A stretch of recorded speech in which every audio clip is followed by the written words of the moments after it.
بے لگام آزادی۔ ٹی وی اسکرین پر چلنے والی خبر اور تصویریں دیکھ کر میں کھانا کھاتے کھاتے رک گیا۔ تیز بھوک چند نوالوں سے ہی اڑ گئی۔ طبیعت بوجھل اور اداس سی ہو گئی۔ دل و دماغ کو شل کرنے والی خبر نے میری حالت غیر کر دی۔ ظاہر باطن پر اداسی غم کے اثرات اترتے چلے گئے۔ اداسی، پریشانی، غم کی شدت اس قدر بڑھی کہ ٹی وی آف کر کے اٹھ کے باہر کھلے آسمان تلے آ کر لمبے لمبے سانس لینے لگا۔ خبر کی تفصیلات نوکدار خنجر کی طرح میرے رگ و پے کو کاٹ رہی تھی کہ کوئی انسان کس قدر گر سکتا ہے کہ انسانیت درندے کا روپ دھار کر شیطان کو بھی شرمندہ کر دے۔ میں بار بار اپنے دل و دماغ کو واقعے کی جزیات سے ہٹا کر ادھر ادھر کی سوچوں میں مصروف کرنا چاہ رہا تھا، لیکن دماغ بار بار اسی واقعے میں الجھ رہا تھا۔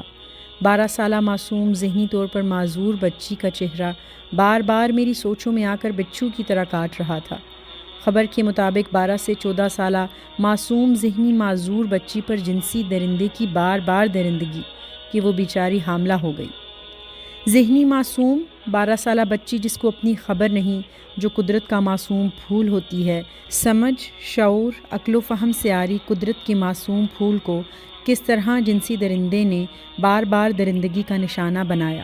توبہ! میری روح بار بار کٹ رہی تھی کہ کوئی انسان اس قدر گھٹیا درندہ عفریت بن سکتا ہے کہ معصوم معذور بچی جس کو اپنی خبر نہیں، ہوش نہیں، کس طرح شیطانی درندے نے اس کی پامالی کی۔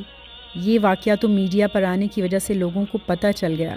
اس ملک میں پتہ نہیں کہاں کہاں کیسے کیسے جنسی درندے اس طرح کی حرکات کرتے ہیں۔ بیچارے متاثرہ خاندان اپنی عزت کو بچانے کے لیے خاموش ہو جاتے ہیں۔ آپ زینب کیس سے لے کر بے شمار کیسوں کا اگر مطالعہ کریں تو عقل دنگ رہ جاتی ہے کہ کس طرح انسان 2 سال سے 10 سال کی معصوم بچیوں کو ٹافیوں اور کھلونوں کا لالچ دے کر اپنی جنسی درندگی کا شکار کرتے ہیں۔ ان جنسی درندوں کے واقعات سن کر نارمل انسان عقل و شعور کھو دیتا ہے کہ کس طرح نازک پھول جیسی بچیوں کو بانجھ بھنجر معاشرے کے جنسی درندے مسلتے ہیں، پھر ان بچیوں کو بے رحمی سے موت کے گھاٹ اتار دیتے ہیں۔ حیران کن، ہوشربا، دلوں کو چیرنے والے حقائق یہ بھی سامنے آتے ہیں کہ ایسے جنسی درندے ایک بار ایسے شیطانی درندگی کا مظاہرہ نہیں کرتے، بلکہ نفسیاتی مادی مجرم بن کر بار بار ایسے جنسی واقعات کا موجب بنتے ہیں۔ ایسے جنسی درندے معاشرے میں شرافت و نیکی کا لبادہ اوڑھ کر کتنے آرام سے معصوم بچیوں کا شکار کرتے ہیں، پھر کتنے مہینوں سالوں تک اس درندگی کو جاری رکھتے ہیں۔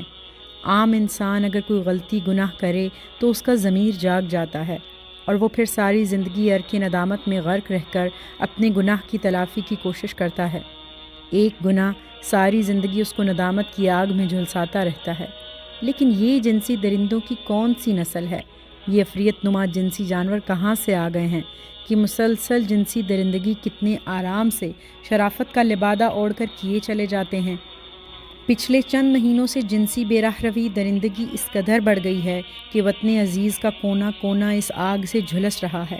اسلام آباد میں عثمان مرزا، پھر ظاہر جعفر نے جس طرح جنسی آزادی اور شیطانیت کے ریکارڈ توڑے ہیں کہ شیطان بھی سر چھپا کر بیٹھ گیا ہوگا کہ کس طرح دونوں جنسی درندوں نے ڈٹائی، جرأت اور پاگل پن کے مظاہرے کیے۔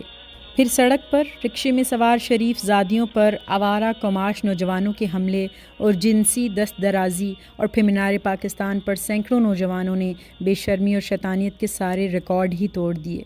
مختلف پارکوں میں لڑکیوں پر جنسی حملے، چھیڑخانی، تنگ کرنے کے واقعات کی فصل سی اگائی ہے۔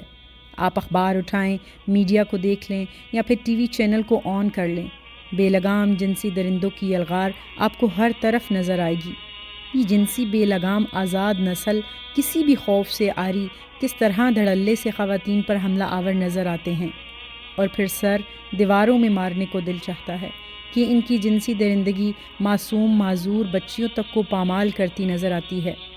ایک واقعے سے وطن عزیز کے لوگ ابھی سنبھلتے نہیں کہ اس سے زیادہ خطرناک خوفناک واقعہ اور سامنے آ جاتا ہے کہ عقل و شعور دماغ شل ہو کر رہ جاتا ہے۔ ابھی عوام اس حادثے سے نہیں نکلتے کہ پچھلے واقعے سے زیادہ ہولناک واقعہ سامنے آ جاتا ہے۔ یہاں تک کہ پے در پہ ایسے جنسی واقعات نے عوام اور انسانوں کو ہلا کر رکھ دیا ہے کہ یہ جنسی درندوں کی فوج کہاں سے ملک پر حملہ آور ہو گئی ہے، جس کو کوئی خوف ڈر نہیں۔ یہ آزاد بے لگام جنسی جانوروں کا ریوڑ ہے جو دیہات اور شہروں پر حملہ آور ہو گیا ہے۔ اور درندگی کے ریکارڈ پر ریکارڈ توڑے جا رہا ہے۔ آپ پاکستان کا کوئی گاؤں، شہر، علاقہ دیکھ لیں، ہر جگہ آپ کو یہ جانوروں کا ریوڑ نظر آئے گا جو بے لگامی سے اپنی ناپاک شیطانی خواہشات کی تکمیل میں لگا ہوا ہے۔ اب وہ وقت آ گیا ہے جب معاشرے اور ریاست کو اپنا کردار ادا کرنا ہوگا۔ والدین اور معاشرے کو ایسے جنسی درندوں کی اصلاح کرنا چاہیے۔ ریاست کو کڑی سزائیں دینی چاہیے تاکہ یہ جانوروں کا ریوڑ جو ہر جگہ پر حملہ آور ہے اس کو کنٹرول کیا جا سکے۔ تربیت اصلاح کا عمل ہر گھر سے ہونا چاہیے۔ دوسروں کی بہو بیٹیوں کو اپنی بیٹیاں ہونے کا سبق دینا ہوگا اور تربیت کرنی ہوگی۔ پھر ریاست نظام عدل کو اتنا مربوط، طاقتور، برق رفتار بنائے کہ ایسی جنسی درندوں کو سلاخوں کے پیچھے بند کیا جا سکے۔ اگر والدین، معاشرے اور ریاست نے اپنا اپنا کردار ادا نہ کیا تو جنسی درندوں کی بے لگامی اس قدر بڑھ جائے گی کہ پھر کوئی ماں، بہن، بیٹی گھر سے نہیں نکل پائے گی۔ ہر گلی، محلے، گاؤں، شہر میں ان درندوں کی حکومت ہوگی۔ فوری ان بے لگام جانوروں کو لگام ڈالنی ہوگی۔